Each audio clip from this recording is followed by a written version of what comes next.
Hello Sachin, कसा आहेस बाळा? मी मजेत आहे बाबा. तुम्ही कसे आहात? मी तर मजेतच आहे रे. मला काय धाड भरली आहे.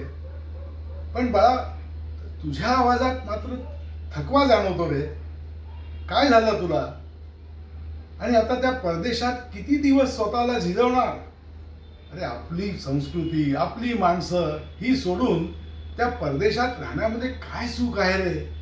आणि आता वयाची 40 उलटली तुमची. या परत आता इथे. तुमचं बरोबर आहे, मान्य आहे बाबा. अहो पण आता मला एक सांगा ना, त्या आपल्या सदस्यू पेठेतल्या ते एवढ्याशा खोलीत कसं काय राहणार आपण? त्यात मुलांची माझी फरफट होते.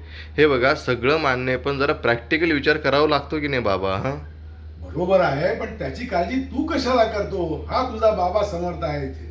तुमच्या राहण्याची व्यवस्था, तुमच्या मुलांच्या संगोपनाची व्यवस्था आणि तुमच्या लाईफस्टाईलची व्यवस्था सुद्धा हा बाबा करेल. तू फक्त भारतात यायचा विचार कर. काळजी करू नको. ठीक आहे? ठीक आहे बाबा. हां. ठेवतो फोन. बाय. बाय.